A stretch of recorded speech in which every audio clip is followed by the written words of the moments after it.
Hello, Patreon people. I want to have a bit of a chat about why I'm involved in this, what my kind of history is, I guess. And I've come to the realization that I'm comfortable with mental health stuff, I guess mainly because of being exposed to it from a very young age. I remember 1976, I think it was, being 5 years old, going on the train to Harlow to see my dad in a mental health unit. Um, and I guess that was normal for me and still is normal for me. And therefore, I find it difficult to understand that there's a taboo around any form of mental health issue, particularly the serious ones that involve people going to hospital.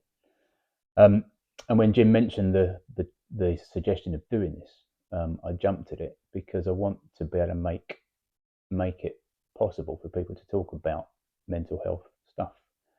There's a big drive for men to talk about mental health issues more, and I think that is happening. I think people are talking about it more, but there's still a huge amount of pressure to have that stiff upper lip and hold it all in and push it all down and just get on with life. And I think it's incredibly damaging. That's only ever going to build up pressure inside your head and ultimately going to cause a problem at a later stage. So the big thing that we keep talking about in the pods and in these videos is talking. Talking is so massive.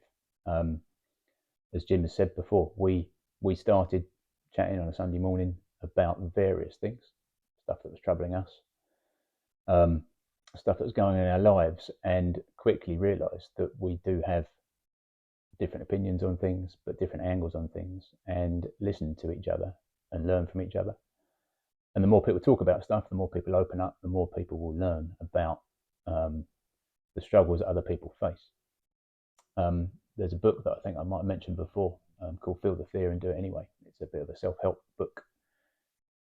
And it ends with a chapter talking about approaching everything from a position of love. And that does sound a bit hippie, airy fairy. And a lot of people kind of object to that. But the underlying point of that, I think, is you don't know what's going on in other people's heads and minds and lives. And therefore, when they are doing something, try to think, I don't know what's going on with them. Therefore, their reaction to something or the way that they're coping is something I don't understand. So don't react to it. Try and understand what's going on. As I say, I think things are getting better. I talk to my daughters about mental health stuff.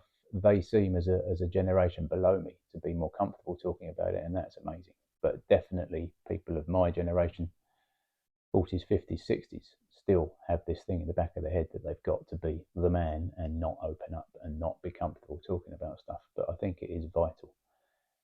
It's amazing the amount of stuff that comes out when you start opening up to people and start talking about the struggles you've got, um, that you may think you've got to face alone, and other people have been through exactly the same things, whether that's the standard things sadly these days of divorce, going through bereavement. It's they're horrendous things to go through, and you go through them completely blind and thinking, I don't know how I'm going to cope.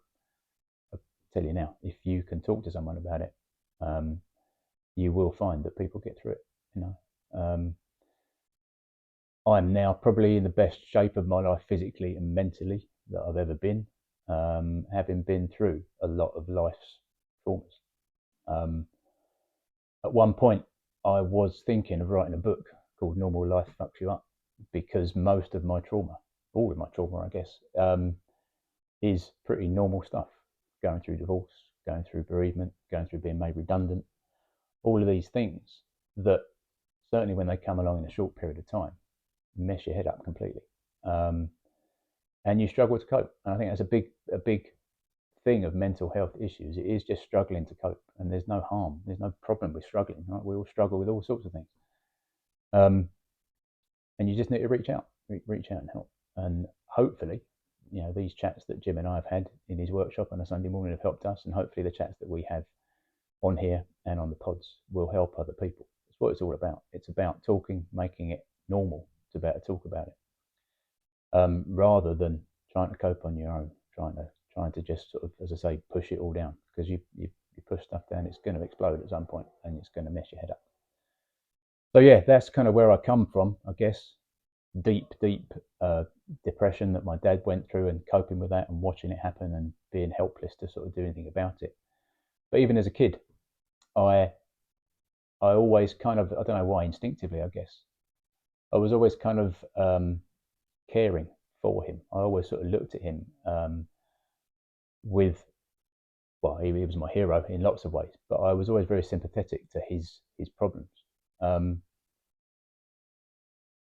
and maybe that was just instinctive because he was my dad. But I just saw a man suffering and heard a man suffering when I heard him get up in the morning, and he was struggling to get ready to go to work. And yeah, it's just look at stuff, look at people's situations from a position of care in the first place, and try and understand. And if you don't understand, talk to them, ask them how they are. That's really the key for all of this thing, I think. So yeah, look after each other. That's the big thing. Keep going, but look after each other.